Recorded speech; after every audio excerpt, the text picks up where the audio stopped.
Baik, selamat sore Ibu dan teman-teman. Saya akan perkenalkan nama terlebih dahulu sebelum saya menjelaskan materi. Perkenalkan, nama saya Irwan Luan, biasa dipanggil Irwan. NPM 42240048. Kelas 2C, Prodi Ekonomi Pembangunan, Fakultas Ekonomi dan Bisnis. Saya ingin menjelaskan materi tentang perubahan bentuk komoditas yang diperdagangkan. Perdagangan merupakan salah satu aktivitas ekonomi tertua yang terus mengalami perkembangan sering dengan perubahan zaman.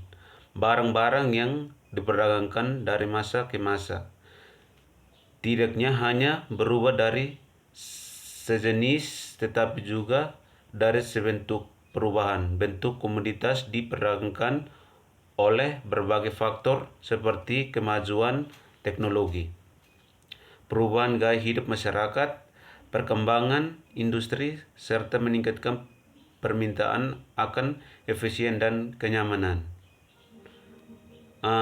Dalam penggunaan barang, perubahan bentuk komoditas juga mencerminkan adanya pergeseran komoditas masyarakat dari yang tradisional ke arah yang lebih modal. Hal ini tidak hanya berdampak pada proses produk dan distribusi, tetap juga terhadap struktur ekonomi, peluang usaha, dan daya saing pasar. Yang pertama, rumus masalah. Apa yang dimaksud dengan perubahan bentuk komoditas barang diperdagangkan? Yang kedua, apa saja faktor-faktor yang menyebabkan terjadinya perubahan bentuk komoditas? Yang ketiga, bagaimana pengaruh perubahan bentuk komoditas terhadap kegiatan perdagangan? Yang keempat, apa dampak positif dan negatif dari perubahan bentuk komoditas terhadap pelaku usaha dan konsumen? Yang berikut menjelaskan pengertian perubahan bentuk komoditas barang yang diperdagangkan. Yang kedua, mengidentifikasi faktor-faktor yang menyebabkan terjadi perubahan bentuk komoditas. Yang ketiga, menganalisis dampak perubahan bentuk komoditas terhadap kegiatan perdagangan dan perekonomian masyarakat. Perubahan bentuk komoditas barang yang diperdagangkan adalah proses transformasi suatu barang dagang dari bentuk asli menjadi bentuk lain yang lebih bernilai, lebih praktis, atau lebih sesuai dengan kebutuhan konsumen. Perubahan ini bisa terjadi karena perkembangan teknologi, perubahan pola konsumen masyarakat, maupun ke bentuk pasar. Contohnya, peralihan tungku api tradisional ke pasar, seperti perubahan jenis bahan bakar dari kayu ke minyak tanah, dan juga perubahan efisien dan nilai guna kompor, lebih praktis, bersih, dan hemat waktu. Faktor-faktor penyebab perubahan bentuk komoditas.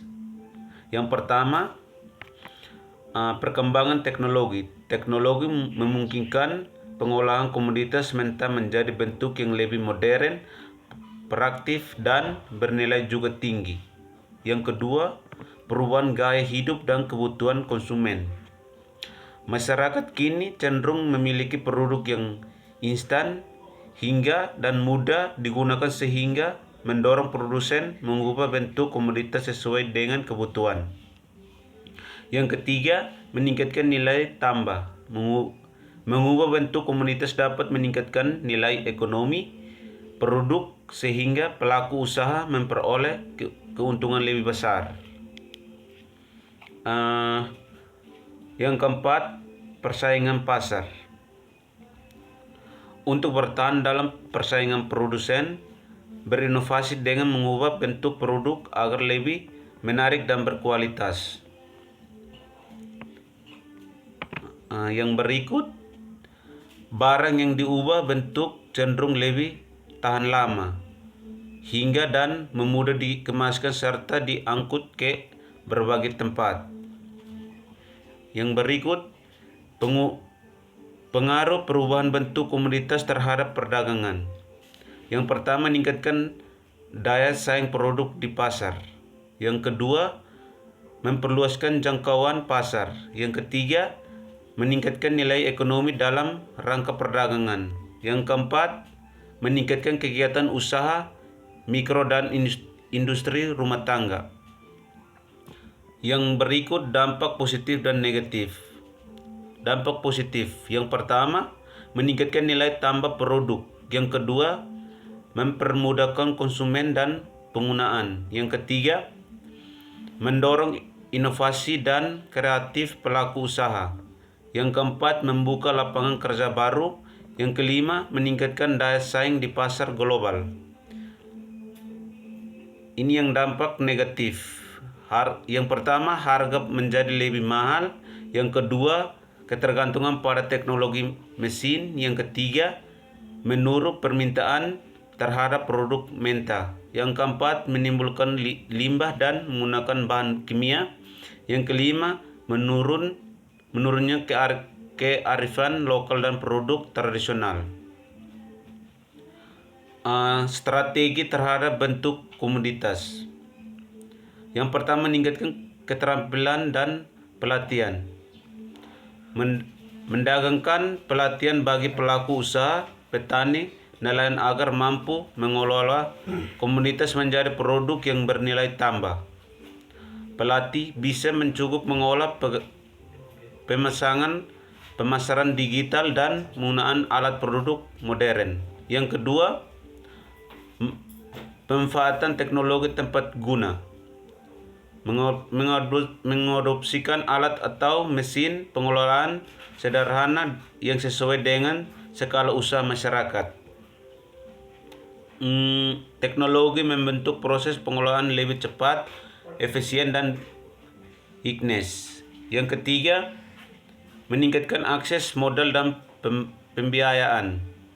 Memberikan bantuan modal dari pemerintah atau lembaga keuangan untuk mendukung usaha pengelolaan komoditas. Menyediakan seksama kredit usaha rakyat, KUR atau dana bergulir untuk UMKM. Yang keempat, mengembangkan kemitraan usaha.